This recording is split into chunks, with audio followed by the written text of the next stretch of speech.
How we doing, everybody? Jason here, going to show you some more exercises that you can work on for those of you who are suffering from knee pain. Today I'm going to show you 4 different exercises that you can use to help strengthen your quads, hamstrings, and your butt muscles here. First thing we're going to do is a sit to stand with a little bit of a twist. Okay, so I want you to find a kitchen chair.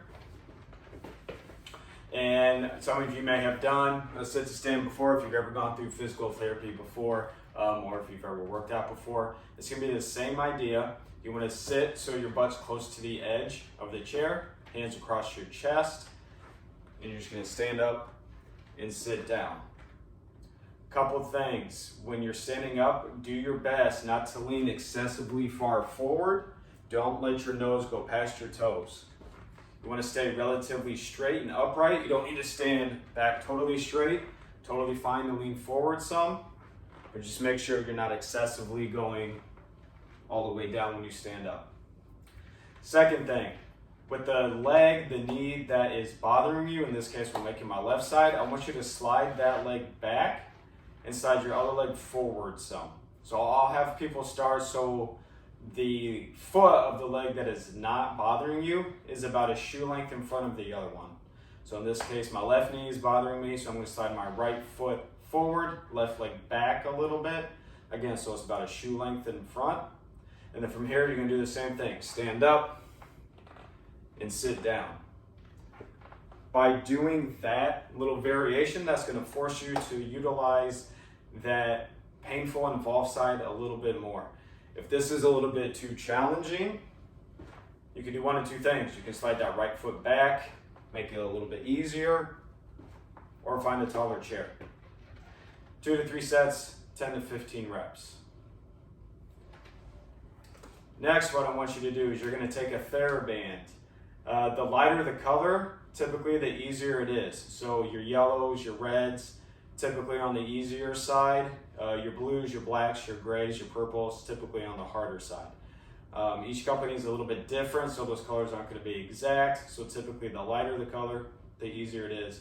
The darker the color, the harder it is. And what I want you to do is you're going to put this around your feet. So you are quite literally standing on it when you stand up.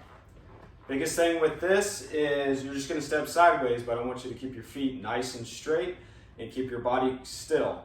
So as you step sideways, you don't want to rotate that leg out, and you don't want to waddle like so. Okay. Body is nice and tall. You can have a soft bend in your knees. Feet are straight. Take a step.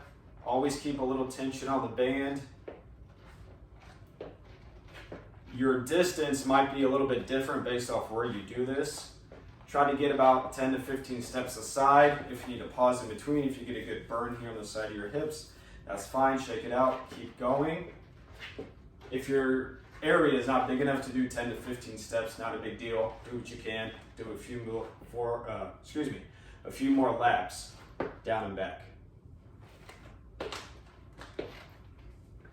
Third, we're going to do a split squat lunge type exercise. I like to have people use a foam roller for a cue. If you don't have one of these at home, no big deal. Sometimes I will tell people to do this in the kitchen, and if you have an island, or if not, this will work too. You can take your foot of the involved side, so in this case my left side, keep it a couple inches away from the cabinet. You can rest your fingertips on top of the island just for balance and stability. And all you're going to do is you're going to step back. You're going to bend that leg that's in front and stand back up.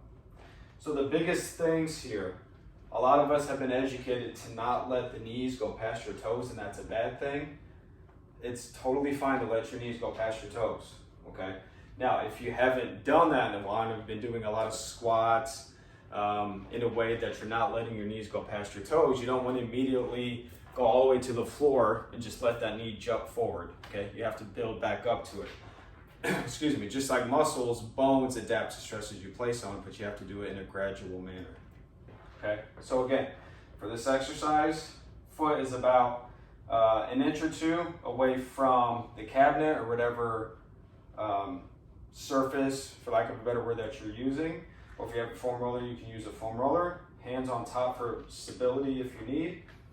You're gonna step back as you go down, stay tall, let that knee naturally translate forward, tap whatever surface object is in front of you, and come back up. And you wanna make sure that you keep as much weight as you can on the leg that's in front.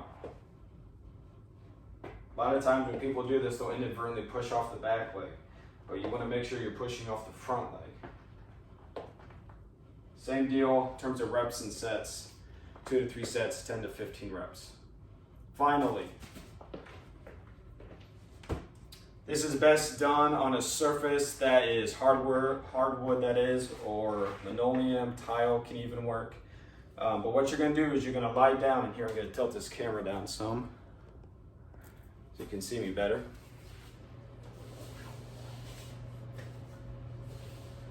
Some of you may have done a bridge exercise before where your knees are bent and you raise up.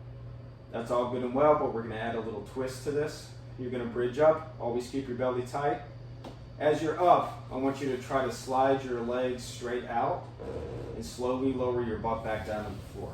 And then with your back and butt on the floor, bend your knees, bridge up, try to stay up, slide your legs straight out, slowly lower yourself back down. You want to feel a good burn in your hamstrings here. So much easier to do this with socks on, or if you have shoes on, you can use a towel underneath your feet. Same deal. Excuse me. 2 to 3 sets, 10 to 15 reps.